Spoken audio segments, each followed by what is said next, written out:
Yo, what's up, guys? Welcome to another casted replay of Warcraft 3 between two of the world's greatest Warcraft 3 players. Lien Pia, aka Lin, the Korean orc player, with over something like $500,000 in prize money winnings, and Moon, with closer to $750,000 prize money winnings. Also, Korean Night Elf player. They are the two best Korean players of all time. And Korea is one of the best performing countries of all time, together with China in Warcraft 3.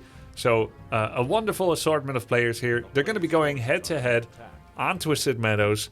We recently covered Lin versus Kaho, the new young upstart. Let's see how an old dog like Moon can do. Alright. Moon is going to be starting with a Keeper of the Grove and Ancient of War creeping of the Mercenary camp. He's able to do such a tough camp early thanks to the help of the Ancient of War and some clever Wisp micro against the AI of the creeps. Likewise, Lin is also abusing the micro and the AI of creeps. They're both essentially making use of a pull tactic that pulls the creeps outside of their comfort zone, and they're as useless. No! We'll get back to that in 10 seconds. Outside of their comfort zone, they're as useless as the average nerd, the average terminally online person. They don't know what to do there at the Rock Golem. They just get stuck, moving from one side to the other, weirdly shaking when surrounded by people. It's exactly what the Rock Golem did there. And the goal here was to do a lot of damage on the Rock Golem with the burrow, but not finish it with the burrow. You see? A long time ago, and this is not the story the Jedi would tell you, towers were used for creeping actively, and the last hit of the tower would give you experience. But this was a different age. It was during a reign of chaos.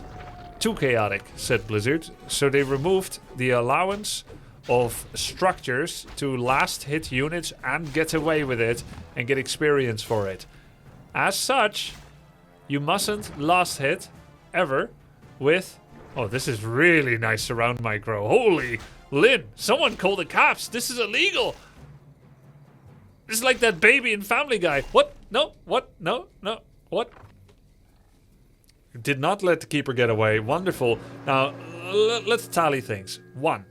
Lin accidentally last hit the Rock Golem with buildings. He did not get XP. This cost him half a level. 2. Moon perfectly creeped his own Rock Golem camp and got 2 entangled peon kills afterwards, getting XP for one of them, and Lin denying one of them with his grunt. So 25 XP, not 50. Then Lin did some amazing micro to keep the keeper in his base, and this forced a TP use on Moon, who used all of his Moonwell juice to heal up, came right back again, and in fact is also expanding now. And that's an interesting decision because he's killed 2 peons, so he knows that Lin has less ability to tier 3, has less ability to go to tier 2 expansion because he doesn't have much wood. So Lin, in comparison, is going to be much more likely to make loads of units. Like grunts and shamans don't need that much wood. And loads of units generally prefer to attack rather than to sit on a counter expansion.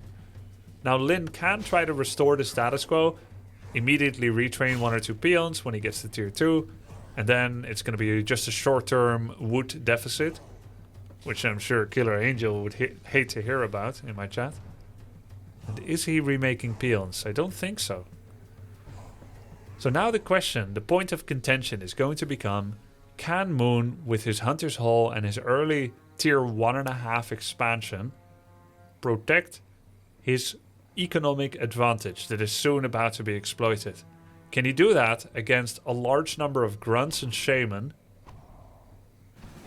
Oh, nice triple hit. Normally you don't triple hit a wisp without crit and level 2.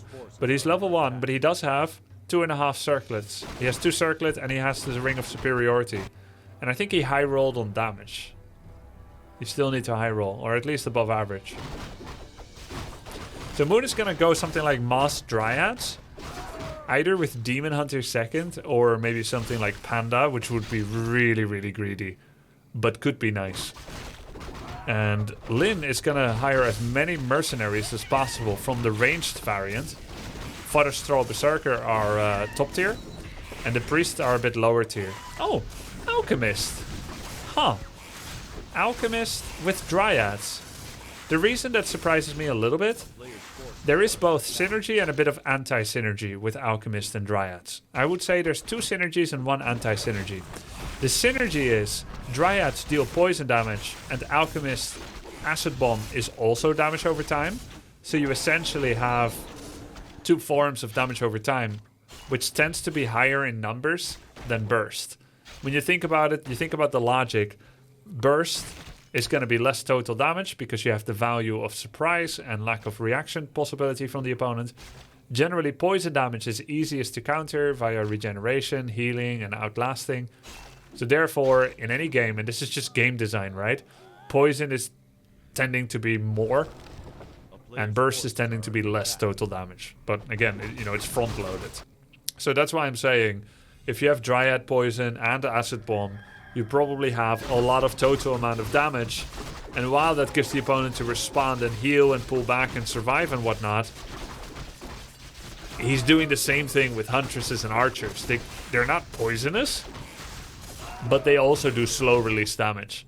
When I think of Burst, I think of Druids of the Claw, Chimera, Glaive Throwers.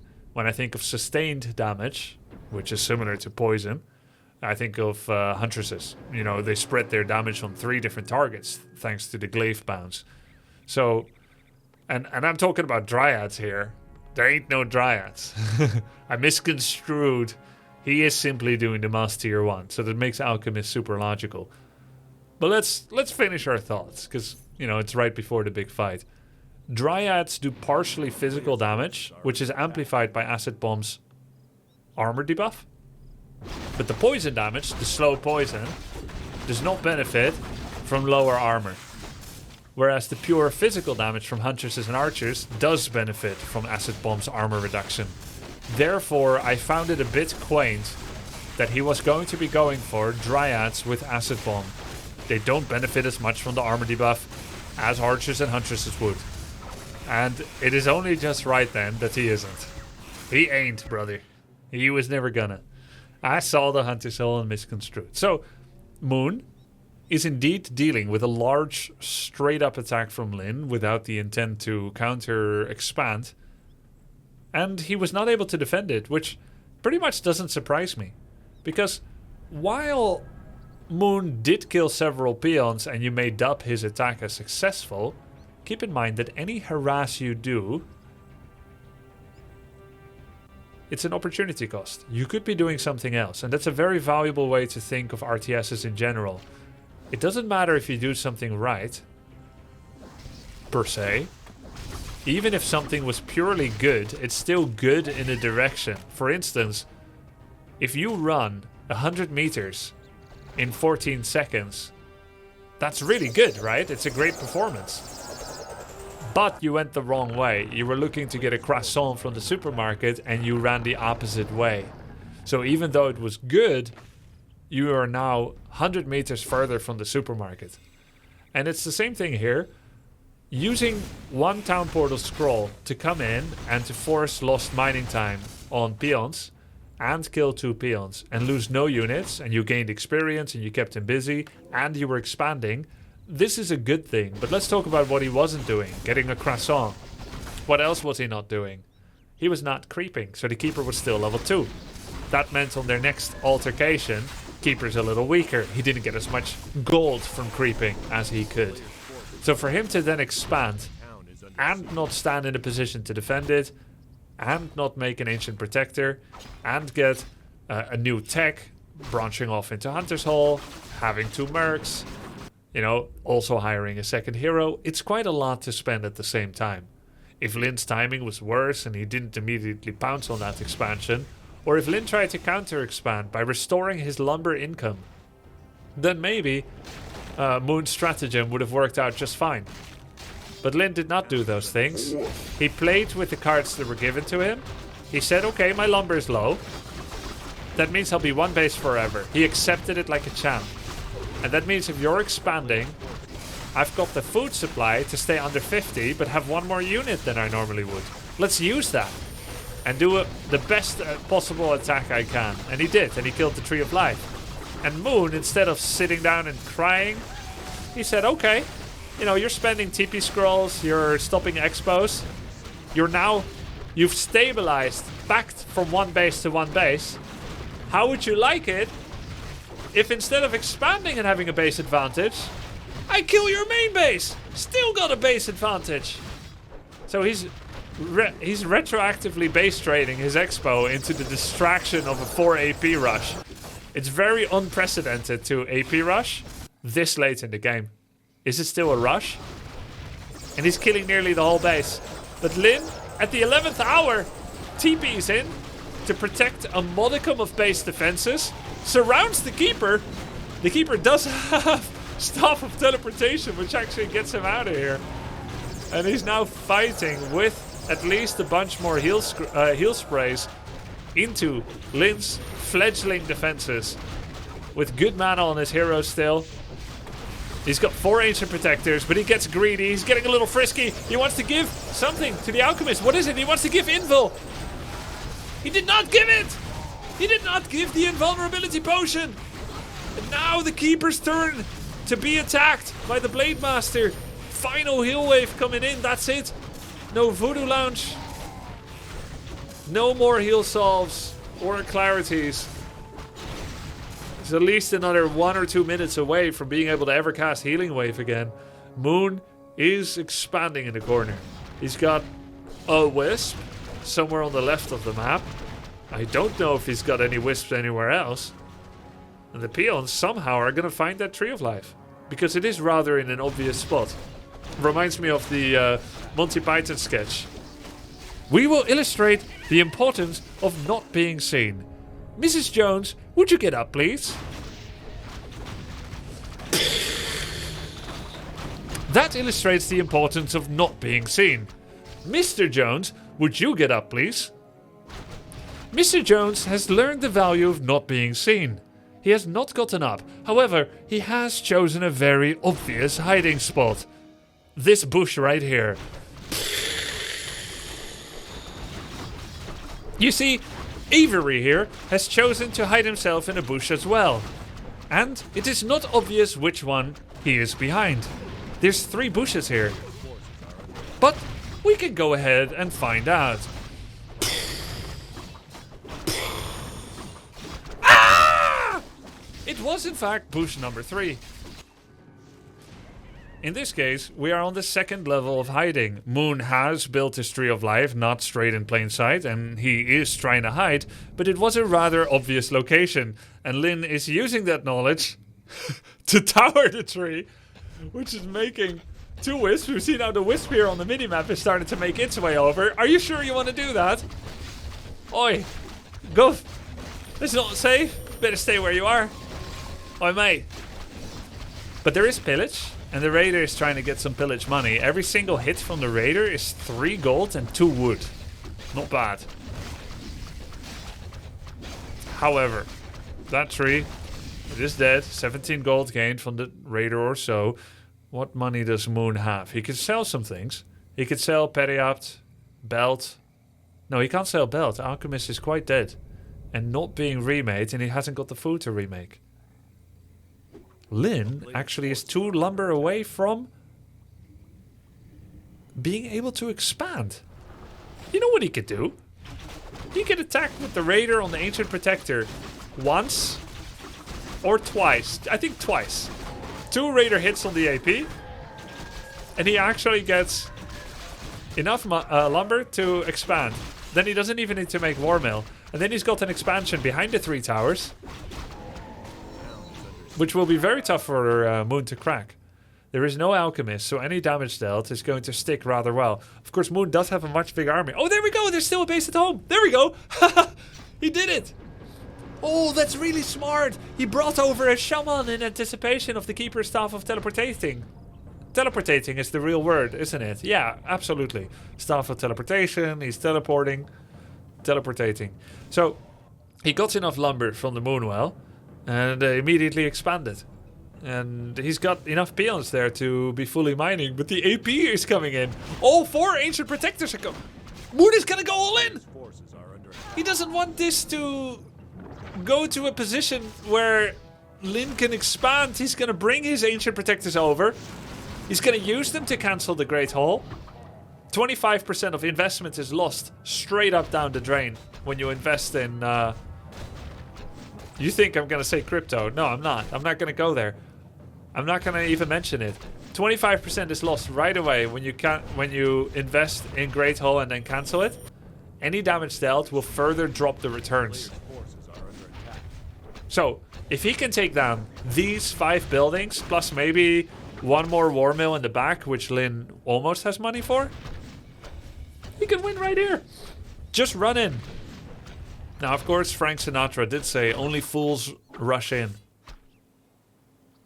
And Moon is no fool. Nor is Frank Sinatra Elton John. Or Elvis. But, with meticulous planning and tenacity spanning, Moon is slowly inching his way towards this base. 1 Ancient Protector is almost going down. He's gonna try to get it. Does get it at great cost. Does he though? Is it? It isn't. He doesn't. The Moon is encroaching ever nearer. Tiptoeing nearer. 4 towers from Moon against 3 from Lin. Ancient Protectors do a small modicum of splash damage. It's just enough to put a timer on the peon's life. You see how their health is dropping low? I don't think Lin can defend this. Hell, even if both lose all heroes and units, APs will eventually beat towers. There is still Purge. Disentangle is merely to maximize damage on the Blade Master. APs looking to get out of range. And they manage it. Moon getting the free healing. Gotta be very careful with his Keeper of the Grooviness though. There must be one thing on the mind of Lin, and that is going to be focus the Keeper of the KOTG. If he can get the Keeper, there we go, he's going straight for it. But the APs are perfectly linked, brothers in arms. There's no space in between them, so Lin had to go all the way around. He's gonna try to get the Keeper. The Keeper! The Keeper! Blocks. There's Windwalk. Oh god! Entangle. Heal Wave. Surround on the Shadow. You gotta surround the Shadow. He gets him. He's gonna get the Shadow. Oh, he's gonna get the Shadow. But the Keeper is dead. Now what? No way, dude. How many items is Lin going to sell? How many more people need to suffer for your reign of madness, Arthas? Hold on a second. Who left? It's gotta be Lin, right? He knows. Yo. Pause. How many more people have to die, Arthas, to satisfy your cravings? I'm pretty sure Lin leaves. There's no way. Lien Pia has left the game. Moon was victorious. Egg and Kitty have left the game. That's how you know the game is over. Wow. Towers against towers. There we go. Score screen, yellow mark, Moon won. What yellow mark? Huh? What yellow mark? I don't think you can see anything here, right? Anyway, don't let this confusion take away that we just watched a game of the ages. Yellow border. Oh, the yellow border. Yes, I see it now. Now would be a good time to use the new emote, Grub Blind. I think that's a great time to use it. I see it now. Yeah, I think of it more as a golden border. I wasn't looking for quite this color. You guys said yellow, and I was like, well, I don't see... Like, okay, I see the golden gradient. Yeah, I see that. Wow, what a game, man. Super, super cool. Moon against Lin. What a treat. Hope you guys enjoyed it. Thanks for watching here and follow Grubby. Sub to the Grub. See you next time. Cheers. Have a good day.